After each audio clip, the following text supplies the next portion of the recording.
Bonjour à tous. Alors nous voici à notre rendez-vous, n'est-ce pas, chaque trimestre.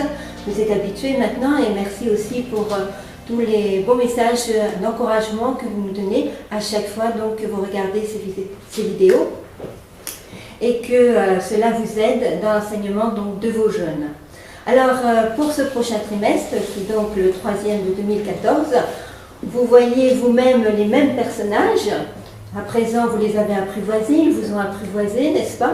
Et puis, eh bien, sans aller plus loin, je vais vous laisser donc avec eux, de nouveau, et puis vous allez voir le développement qui va se faire historiquement, géographiquement, spirituellement, et aussi des questions pertinentes. Alors, je vous souhaite à tous, ainsi qu'à mes compagnons, eh bien, bonne étude. Au revoir.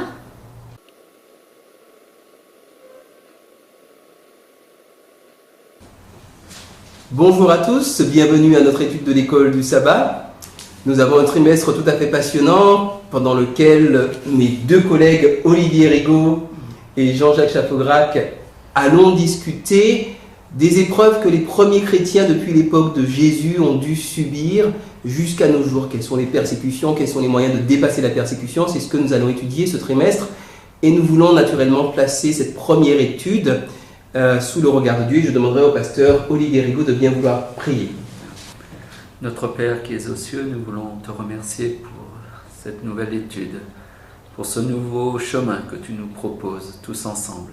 Merci de bénir ces instants, de bénir ces réflexions, de nous interpeller, de continuer à nous parler, Seigneur. Au nom de Jésus, nous te demandons toutes ces grâces. Amen. Amen. Amen.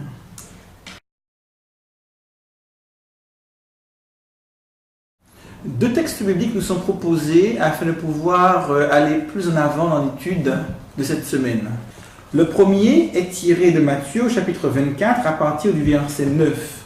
Jésus parle et explique à ses disciples la chose suivante. Alors, on vous livrera au tourment et l'on vous fera mourir et vous serez haïs de toutes les nations à cause de mon nom. Alors, plusieurs succomberont et ils se trahiront, se haïront les uns les autres.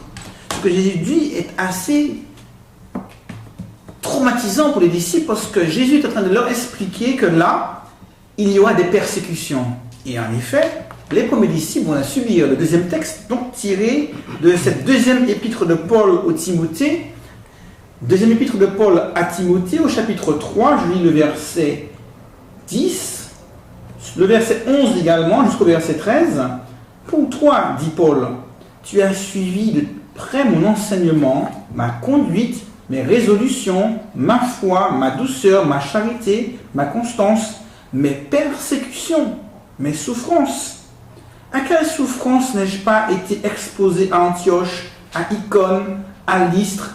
Quelle persécution n'ai-je pas supporté? Or, le Seigneur m'a délivré de toutes. Or, tous ceux qui veulent vivre pieusement en Jésus-Christ seront persécutés. Mais les hommes méchants et imposteurs avanceront toujours plus dans le mal, égarant les autres et égarés eux-mêmes. D'emblée de jeu, on réalise que le christianisme, s'est développé et épanoui dans le contexte de la persécution. L'un des premiers martyrs fut Étienne. Et suite à ce martyre, les chrétiens se dispersèrent à partir de Jérusalem dans l'ensemble de la Palestine et des pays environnants. Quelle en a été la conséquence? Un témoignage toujours plus grand dans des villes nouvelles, et tous ces persécutés qui fuirent Jérusalem, commencèrent à évangéliser les pays aux alentours, et des communautés chrétiennes virent le jour. Et par la suite, Paul, qui était persécuteur lui-même et qui devint persécuté, eut l'occasion de vivre toutes sortes de souffrances. Il fut jeté en prison, lapidé, fouetté, laissé pour mort. Et lorsqu'il parle de ces persécutions, il aide ces communautés à prendre conscience que ceux qui restent fidèles dans leur foi par rapport à ces persécutions sont des témoins. Pourquoi? Parce que d'ailleurs, le mot martyr vient d'un mot grec qui veut dire celui qui témoigne. Et ceux qui ont voulu, dès le départ, être témoins de Jésus-Christ, la persécution qu'Étienne a subie, celle que les apôtres tels que Paul ont subie, a été l'occasion de témoigner de la foi. on verra que le christianisme se propageant, eh bien les chrétiens, même plus nombreux, vont continuer à subir des persécutions, notamment celle de Néron qui eut lieu dans les années 60 après Jésus-Christ, et puis celle de Dioclétien, empereur romain, à la fin du 1er siècle, et puis on peut continuer à citer des empereurs romains tels que Septime Sévère et les autres, qui, sans cesse, eh bien, ont cherché à éteindre la foi chrétienne, et chaque fois qu'ils essayaient de l'éteindre, eh bien, cela avait comme conséquence une plus grande propagation de la foi chrétienne. Malheureusement, lorsque le christianisme devint religion de l'Empire romain, religion d'État, les chrétiens se mirent à se persécuter entre eux. Et on va voir que différents mouvements entre l'Église grecque d'Orient, l'Église latine d'Occident vont se défier, qu'il y aura des guerres entre chrétiens. Même au XVIe siècle, hein, on verra donc des persécutions entre catholiques et protestants. Et malheureusement, encore aujourd'hui, on voit que ce qui était une persécution venant de l'extérieur s'est peu à peu transformé en une persécution entre chrétiens. Ceci étant, celle-ci ne s'est pas terminée. Il y a encore en de nombreux pays des lieux où les chrétiens sont encore persécutés pour leur foi. Il y a des pays, et certaines associations s'en occupent, en parlent, où le fait d'être chrétien expose ceux qui affirment leur foi à toutes sortes de pressions, de coups, de rejets, et parfois leur vie même est exposée. Mais l'histoire chrétienne nous montre, à travers ces 2000 ans d'histoire, que celui qui veut véritablement rester ferme dans son témoignage pour Jésus, quand bien même il serait martyrisé, eh bien permet à la propagation de l'Évangile, à la prédication de l'Évangile, d'aller de l'avant.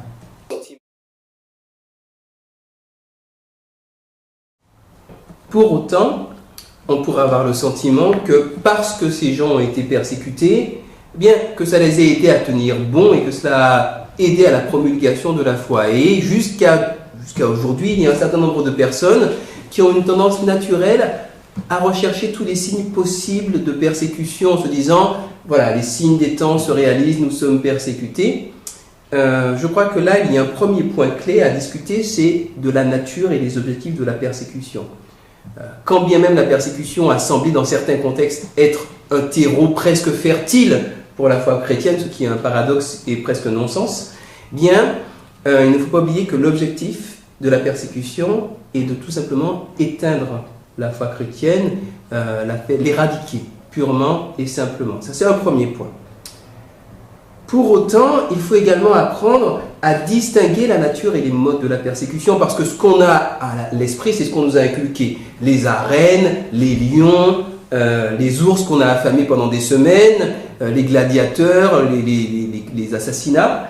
Mais la persécution peut prendre un certain nombre de formes extrêmement insidieuses. Il peut être intéressant de demander à vos jeunes dans les classes si, d'une manière ou d'une autre, ils se sentent persécutés, si le fait de n'avoir aucune espèce de pression ou d'intérêt pour la chose religieuse, ça ne représente pas une forme de persécution, si le fait de vivre dans un pays extrêmement confortable, où la préoccupation du citoyen lambda, c'est d'avoir la prochaine version de l'iPhone ou que sais-je, si ça n'est pas également une forme de persécution spirituelle qui a le même but d'éteindre la foi et de fixer les yeux des hommes et des croyants sur des choses qui ne les élèvent pas.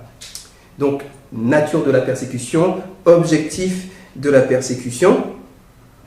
Et puis, en ce qui concerne les signes des temps, il y a beaucoup de choses à discuter parce que, à force d'attendre Jésus et à force de voir des signes des temps partout, on finit par se poser des questions. Oui, il y a eu un tremblement de terre. Oui, bon, ça fait des siècles qu'il y a des tremblements de terre. Il y a une guerre.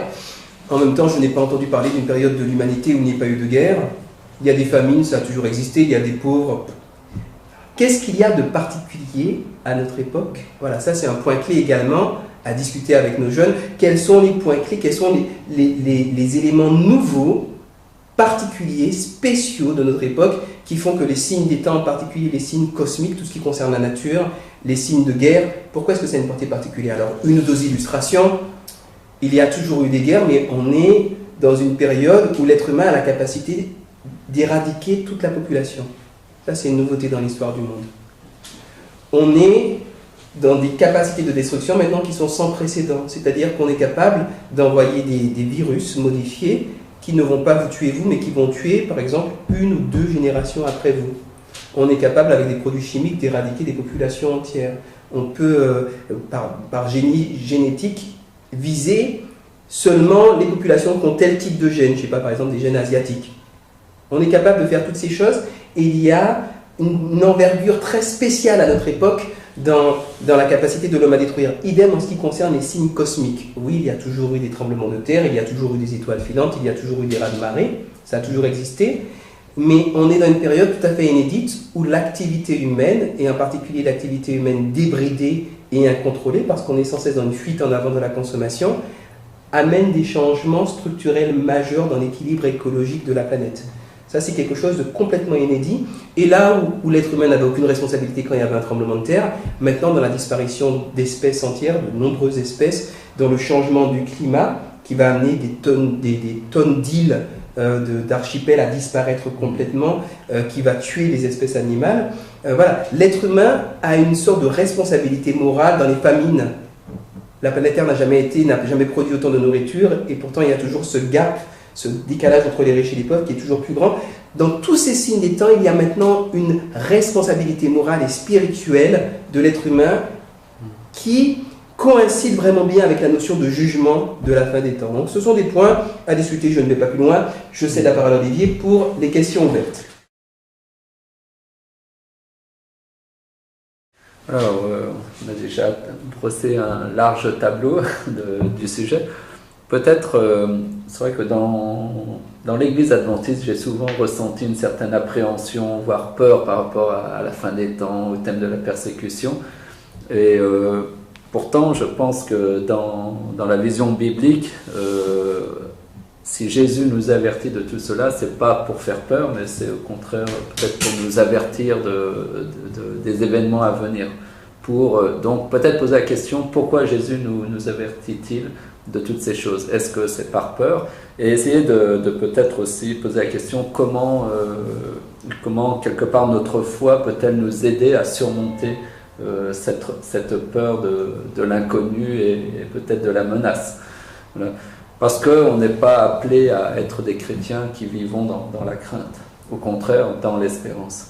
Donc essayer de travailler cet aspect de la foi. Peut-être aussi avoir une réflexion par rapport à la prophétie. Tout ce que Jésus annonce s'accomplit, on l'a vu avec la destruction du temple, ça s'est effectivement déroulé. Maintenant, qu'est-ce que ça peut nous dire par rapport à l'histoire humaine? Qui est au contrôle de l'histoire humaine? Et peut-être interpeller les jeunes, est-ce qu'ils pensent être au contrôle de leur vie? Est-ce qu'ils pensent tout maîtriser, tout contrôler? Ou est-ce que, ils veulent laisser Dieu diriger leur vie et être au contrôle de leur vie. Ensuite, peut-être une réflexion sur les martyrs. Donc on a vu que ça signifie en grec témoin, être témoin de. Pourquoi des gens sont prêts à donner leur vie pour Dieu? N'est-ce pas pour leur liberté? Qu'est-ce que ça implique justement cette notion de liberté? Être prêt à mourir pour ses idées, pour sa foi. Et si on devait abdiquer dans sa foi, qu'est-ce que ça implique aussi par rapport à soi-même? Est-ce que de renoncer à sa foi, c'est pas quelque part renoncer à soi-même, renoncer à être? Donc peut-être partager autour de ça et peut-être interpeller le groupe pour voir aujourd'hui comment ils pourraient de manière pratique aider les chrétiens qui aujourd'hui sont encore persécutés, qui sont martyrisés. Et c'est vrai qu'il y a toutes sortes d'associations qui proposent des soutiens. Peut-être, comme on a un long trimestre sur ce thème-là, ça peut être intéressant de les faire cheminer à ce niveau-là. Voilà quelques pistes de réflexion qu'on pourrait avoir. Nous vous remercions d'avoir suivi cette leçon avec nous et nous vous souhaitons une excellente semaine. À très bientôt.